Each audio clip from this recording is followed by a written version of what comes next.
قادیانیوں نے قربانی کی. پاکستان میں لا ہے کہ قادیانی اسلامی شعائر کا استعمال نہیں کر سکتے، کیونکہ اس سے قادیانیت اور اسلام آپس میں مکس ہو جائے گا. ایک غیر مسلم کو کیا پتہ چلے گا قادیانی کون ہے مسلم کون ہے؟ ہم نے اپنے مذہب کو بچانا ہے. تو ان کے داماد نے ایک بیان دے دیا کہ اس کا حاصل یہ ہے کہ اس میں کوئی حرج نہیں ہے. اس کا خلاصہ یہی ہے کہ کوئی حرج، سب کو خوش کرتے رہو بس بیٹھ کے، ساری دنیا خوش رہے.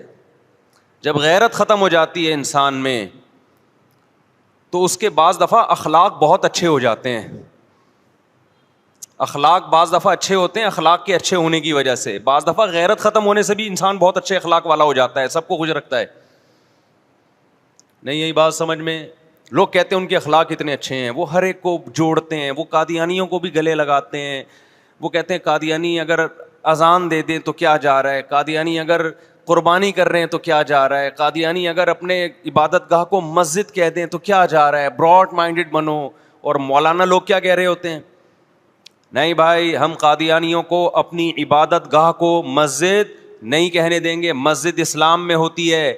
قادیانی اپنے نام کے ساتھ اسلام کا لیبل ہٹا دیں، پھر جو مرضی کریں، ہمیں اشکال نہیں ہے. مسلم نہ کہیں اپنے آپ کو. کنفیوژن کیوں پیدا کر رہے ہو بھائی؟ ایک جھوٹے نبی کو تم نے ہمارے پیغمبر کے کھاتے میں ڈال دیا.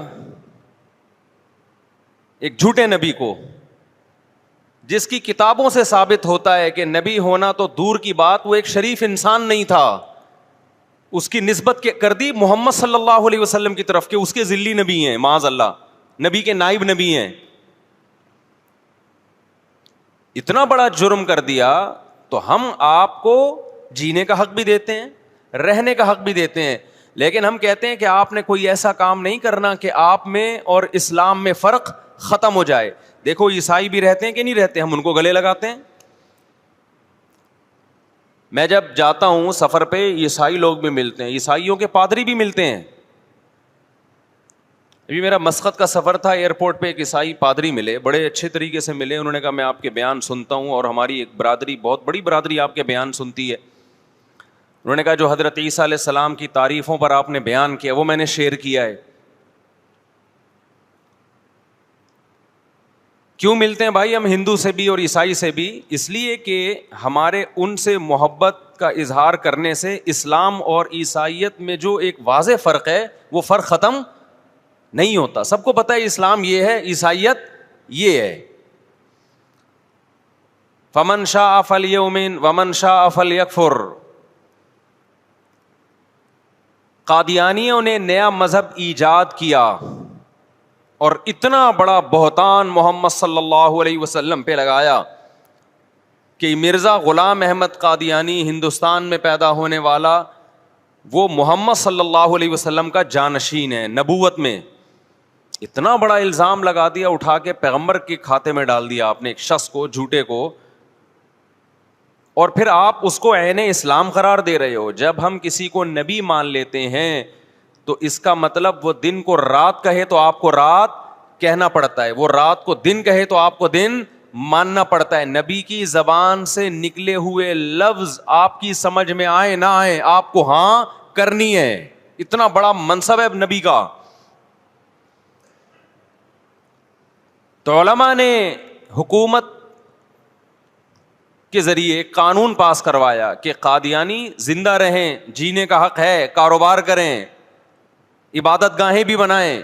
یہ بھی نہیں کہا کہ عبادت گاہوں پہ پابندی ہے. اتنے براڈ مائنڈڈ بر صغیر کے علماء سب نے مل کے، تمام مکاتب فکر نے مل کے ایک لا پاس کروایا، کوئی ایسا کام قادیانی نہیں کرے گا جو مسلمانوں کا شعار ہو. ہر قوم کا اپنا ایک خاص شعار ہوا کرتا ہے.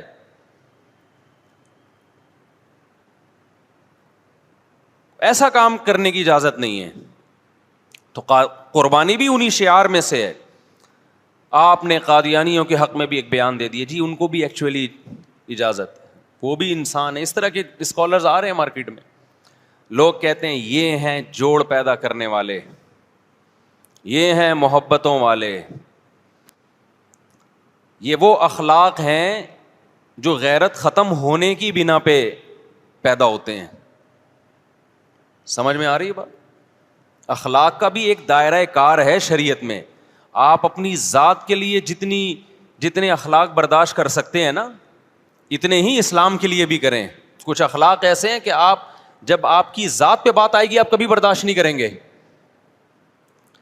جن اسکالرز نے قادیانیوں کی قربانی کی تائید کی ہے, میں ان سے ایک سوال پوچھتا ہوں کہ محلے کا کوئی چرسی بھنگی اٹھے اور کہے آپ کے بارے میں کہ یہ میرا باپ ہے, اور نادرہ میں بھی ولدیت میں آپ کا نام ڈال دے, جبکہ آپ کو پتا ہے میں اس چرسی کا ہیروئنچی کا باپ نہیں ہوں,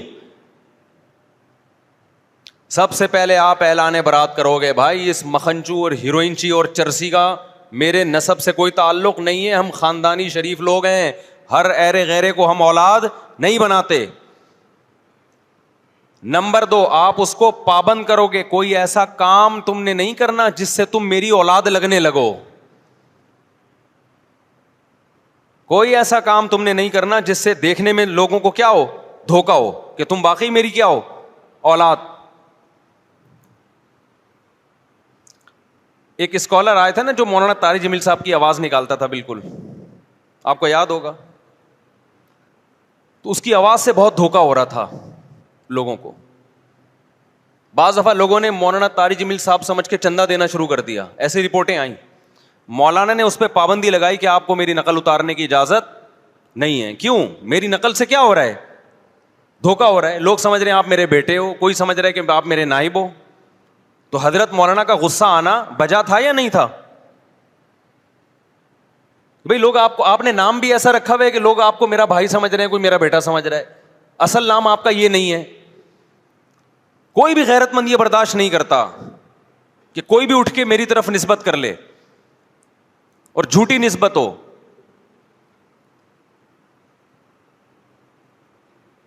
تو کوئی بھی چرسی ہیروئنچی اٹھا اور ان اسکالر کی طرف نسبت کر دی جو آج قادیانیوں کی قربانی کے عمل کو سپورٹ کر رہے ہیں. میں ان اسکالر سے پوچھتا ہوں کہ کوئی چرسی ہیروئنچی اٹھے اور کہ یہ میرے ابا ہیں,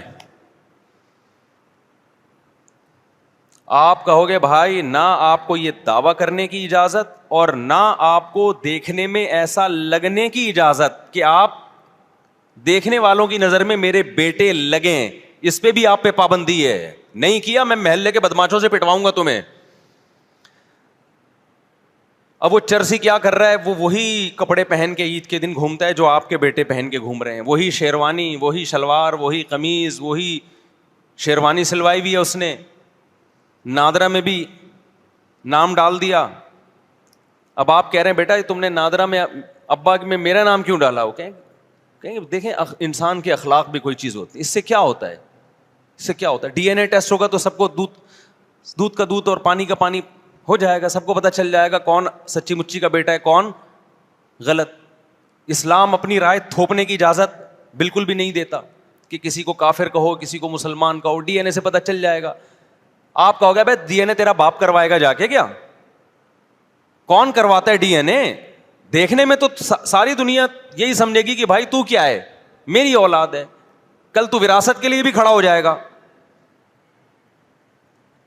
اور چلو کوئی شریف انسان کوئی سچا ہوتا نا تو آدمی کہتا ہے چلو میرا والا لگ رہا ہے, یہ لگ رہا ہے, چلو ایک بچہ تو ایسا ہوا جو دیکھنے میں اچھا لگ رہا ہے, ایک تو ایسا ہوا نا, چلو میرا نہیں ہے لیکن اس کو اپنے, کیونکہ اپنے والے اس کام کے نہیں, اس قابل نہیں ہے کہ وہ ان کی اپنی طرف نسبت کروں.